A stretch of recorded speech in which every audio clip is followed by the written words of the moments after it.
उटपटांग बयानबाजी की वजह से सुर्खियों में रहने वाली कंगना रनौत एक बार फिर से मुश्किल में फंस गई है। कंगना रनौत की एक फिल्म आ रही है इमरजेंसी, और इस फिल्म में उन्होंने इंदिरा गांधी को लेकर के किरदार निभाया है। लेकिन अब इसको लेकर के सिख समुदाय के लोग भड़क उठे हैं और उन्होंने कहा है कि इस फिल्म को बैन किया जाए या इस फिल्म के अंदर से कुछ दृश्य हटाए जाएं, कुछ तस्वीरें हटाई जाएं। कंगना रनौत इस पर अब क्या सफाई देंगी पता नहीं, लेकिन कंगना रनौत के लिए मुश्किलें खड़ी हो गई हैं। और जिस तरीके से मुश्किलें खड़ी हुई है, तकरीबन यह माना जा रहा है कि कम से कम पंजाब के अंदर उनकी फिल्म शायद ही रिलीज हो पाए, वरना हो सकता है कि पंजाब में उनकी फिल्म पर बैन भी लग जाए। यह भी हो सकता है। कंगना रनौत के खिलाफ एफआईआर की भी मांग उठी है, एफआईआर दर्ज की जाए यह भी मांग की गई है, क्योंकि सिखों का अपमान किया गया है। एसजीपीसी ने कहा है कि फिल्म पर लगे प्रतिबंध सिखों के चरित्र को गलत तरीके से पेश किया गया है। तो सिखों की संस्थाएं अब इसको लेकर के अपना विरोध दर्ज करा रही है और उनकी तरफ से कहा गया कि इस पर बैन लगाया जाए। हिमाचल प्रदेश से मंडी से संसदीय सीट से बीजेपी सांसद व एक्ट्रेस कंगना रनौत की अपकमिंग मूवी इमरजेंसी की रिलीज पर शिरोमणि गुरुद्वारा प्रबंधक कमेटी एसजीपीसी और श्री अकाल तख्त साहिब के जत्थेदार ने प्रतिबंध लगाने की मांग की है। फिल्म में पूर्व प्रधानमंत्री इंदिरा गांधी का रोल निभाने वाली कंगना रनौत के खिलाफ एफआईआर दर्ज करने को भी कहा है। फिल्म 6 सितंबर को रिलीज होने वाली है। और इस फिल्म के अंदर ऐसा क्या है, फिल्म में दिखाया गया है आतंकवाद का दौर, भिंडरावाले का कैरेक्टर भी दिखा है।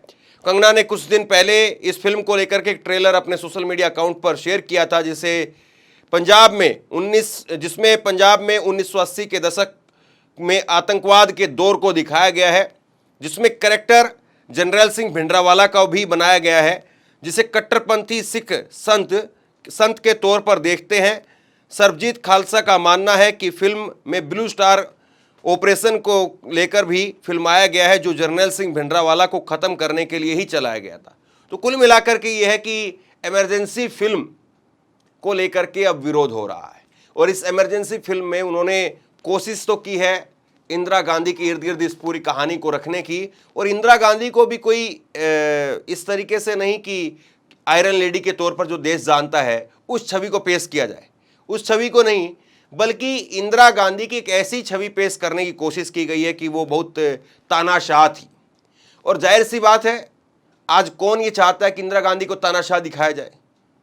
कौन ये चाहता है कि इंदिरा गांधी से जो आयरन लेडी का खिताब है वो छीन लिया जाए और इंदिरा गांधी को सिर्फ और सिर्फ इमरजेंसी लगाने के इर्द गिर्द जो है उनकी पूरी छवि को, उनकी पूरी राजनीति को देखा जाए?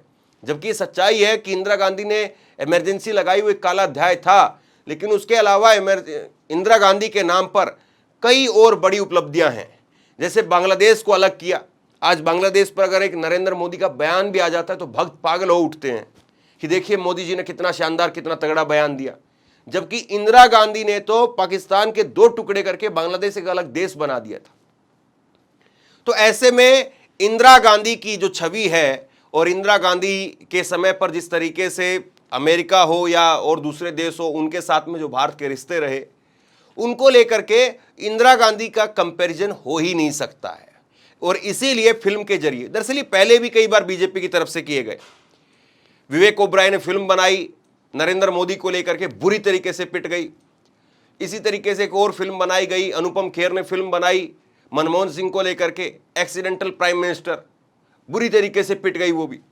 क्योंकि जब आप राजनीतिक एजेंडे के तहत फिल्म बनाते हैं तो जो एक नॉर्मल ऑडियंस होती है वो भी ये मान करके चलती है कि भाई इन्होंने अपनी राजनीति रोटी सेकने के लिए, अपने आप को फिट करने के लिए, अपनी वाहवाही करवाने के लिए फिल्म बनाई है।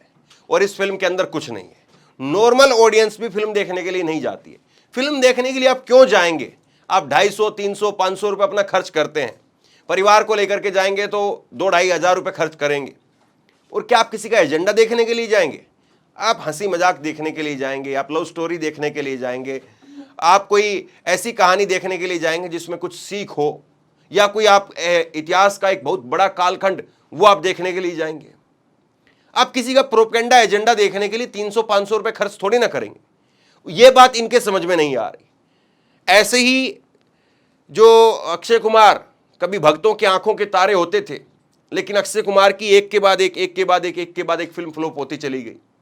अभी वीर सावरकर को लेकर के रणदीप हुड्डा ने फिल्म बनाई, फ्लॉप हो गई। तो आप देखिए कि ये सारी चीजें इसलिए हो रही हैं क्योंकि आपने एक इंडस्ट्री को पूरी तरीके से अपने प्रोपेगेंडे के लिए उसमें भी ध्रुवीकरण कर दिया है कि हाँ हम मोदी के साथ हैं, हाँ हम मोदी के भक्त हैं। और ये चीज वहां नहीं चल सकती है जहां लोग मौज मस्ती ज्ञान के लिए अपने आप को रिलैक्स करने के लिए उस चीज का सहारा लेते हैं। क्या आप राहुल गांधी का अगर भाषण देखना है या राहुल गांधी को देखना है, राहुल गांधी की वाहवाही करनी है आपको, आप उठा करके राहुल गांधी का भाषण देख लीजिए। आपको मोदी की जय जयकार करनी है, आप उठा करके मोदी का भाषण देख लीजिए, वो उनके यूट्यूब चैनल पर फ्री में है। लेकिन आपको अगर बढ़िया स्टोरी देखनी है, बढ़िया कहानी देखनी है, कोई सस्पेंस की मूवी देखनी है, तो फिर आप 250, 300, 500 रुपये लगा करके आप जाएंगे और आपको वहाँ पर थाली में रख करके गोबर दे दिया जाए तो कौन खाएगा भला। तो कुल मिलाकर के ऐसी कहानी इन लोगों के साथ में है। हाल के दौर में जितनी भी कहानियां आई और जो एजेंडा प्रोपेगेंडा उस कहानी के अंदर था, वो सारी कहानियां बॉक्स ऑफिस के ऊपर दम तोड़ गई। और अब ये लेकर के आ रही हैं कंगना रनौत एक और इमरजेंसी।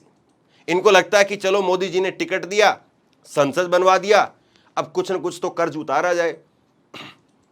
और इसीलिए इंदिरा गांधी के नाम पर एक फिल्म निकाल दी और ये इमरजेंसी फिल्म जो है वो अब इसको खूब जोर शोर से प्रचार किया जा रहा है। और हो सकता है कि इस फिल्म को बीजेपी की तमाम सरकारें टैक्स फ्री कर दें। हो सकता है कि बीजेपी के तमाम बड़े नेता मंत्री संतरी वो इस फिल्म को देखने के लिए जाएं, इस फिल्म की खूब वाहवाही करवाएं। लेकिन सच्चाई तो ये है कि फिल्म के बारे में ये कहा जाता है कि कोई भी फिल्म है वो मंडे को पता चलती है कि मंडे अगर उस पर दर्शक आ रहा है, सोमवार का दिन, शुक्रवार को फिल्म रिलीज होती है, सोमवार को अगर दर्शक आ रहा है तो इसका मतलब यह है कि फिल्म में जान है, फिल्म अपने आप से दर्शकों को खींच रही है। और अगर सोमवार को कोई दर्शक नहीं आया, इसका मतलब यह कि फिल्म पिट गई है। हाँ, कुछ फिल्में ऐसी होती है अपवाद के रूप में जो शुरुआत में पिट जाती, बाद में बहुत अच्छी चलती हैं, जैसे शोले एक फिल्म है। लेकिन वो एक अलग कहानी थी, वो एक अलग दौर था। उस वक्त में जब फिल्में बनती थी तो ऐसा नहीं था कि कोई किसी के नज़दीक जाने के लिए, कोई पुरस्कार पाने के लिए, कोई अपने आप को किसी मंत्रालय के अंदर एडवाइज़र के तौर पर शामिल हो जाए। इसलिए एक आजकल सोशल मीडिया पर बड़े दलीप मंडल चले हुए हैं, वो भी कुछ नहीं है, पहले बड़ा मोदी जी का गुणगान करते थे, माफ़ कीजिए विरोध करते थे खूब जोर शोर तरीके से, और आजकल खूब मोदी जी का उन्होंने समर्थन किया, लोकसभा चुनाव में जम करके समर्थन किया। उनकी दो फोटो बड़ी वायरल हो रही, एक फोटो जिनमें उनकी मूंछ है और दूसरी फोटो जिसमें उनकी मूंछ नहीं है, वो एएनआई को बाइट दे रहे कली। तो लोग अब सवाल पूछ रहे हैं दलीप मंडल से कि दलीप मंडल जी बताइए, आपके बारे में खबर ये है कि आपको एमआईबी के अंदर अब लिया जा रहा है सलाहकार के तौर पर, तो ये खबर सही है कि नहीं सही है? और ये खबर आपकी मूंछों के बारे में है, ये आपकी मूंछ कट गई आप। तो सरकार को लेकर के जिसने रेंगने का काम किया, इतिहास कभी भी रेंगने वालों का नहीं बनता है, इतिहास सूरवीरों का बनता है, इतिहास उनका बनता है जो सीना तान करके खड़े हो जाते हैं, आवाज उठाते हैं। ठीक है, कुछ वक्त के लिए उनकी फजीयत की जाती है, कुछ वक्त के लिए 2-2 रुपए के आईटी सेल ट्रोल लगा करके उनकी परिवार के बारे में, बहन बेटियों के बारे में अनाप शनाप गंदी बातें लिखी जाती हैं, लेकिन इतिहास फिर बाद में उनको याद करता है। इतिहास में वो लोग दर्ज होते हैं कि हाँ वो व्यक्ति सही कह रहा था। जैसे आज मनमोहन सिंह जी को आप किसी गली नुक्कड़ चौराहे पर चर्चा कीजिए, कोई आज मनमोहन सिंह की बुराई करने वाला अगर आपको व्यक्ति मिले तो या तो वो कोर भाजपाई है या कोर अंधभक्त है। कोई भी न्यूट्रल इंसान मनमोहन सिंह को आपको गाली देते हुए नहीं दिखेगा कि वाकई बड़ा बेड़ा गर्क कर रखा था और मोदी जी ने तो हमें बहुत अच्छे दिनों में ले आए, कोई नहीं कहेगा। तो ये वक्त होता है, दौर होता है, जो 2-4 साल 5 साल के बाद में जब पानी उतर जाता है तब पता चलता है कि हम पहले अच्छे दिनों में थे या अब अच्छे दिनों में है।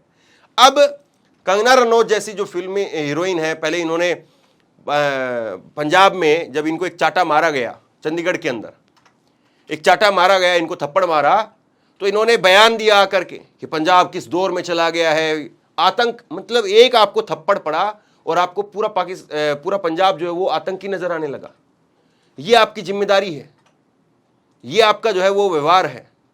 और तभी से जो है वो सिख समुदाय के लोग भड़के हुए थे। और अब जिस तरीके से इन्होंने फिल्म के अंदर भिंडरावाला को दिखाया है, भिंडरावाला को एक बड़ा तबका जो है आज भी संत के तौर पर देखता है, एक बड़ा तबका उनकी जो आलोचना भी करता है, लेकिन आप फिल्म के तौर पर भिंडरावाला को और जो है वो अपने एजेंडे के लिए मिर्च मसाला लगा करके पेश करेंगे तो जाहिर सी बात है उसका विरोध तो होगा। फिर अब देखना यह है कि कंगना रनौत की इस फिल्म से ये जो पर्टिकुलर सीन है इनको डिलीट किया जाता है या फिर कंगना रनौत की फिल्म को बैन ही कर दिया जाता है। आप लोग बताइए कि आप क्या सोचते हैं, आप क्या चाहते हैं? फिल्म से कुछ पर्टिकुलर जो दृश्य हैं उनको हटा दिया जाए, उनको कट कर दिया जाए, या फिल्म पर बैन लगा दिया जाए? नीचे कमेंट बॉक्स में अपनी राय लिख करके जरूर बताइए। इस वीडियो को शेयर कीजिए, लोगों तक पहुंचाइए और इसी तरह की तमाम खबरों के लिए ऑनलाइन न्यूज़ इंडिया को सब्सक्राइब कीजिए। आपका बहुत बहुत धन्यवाद।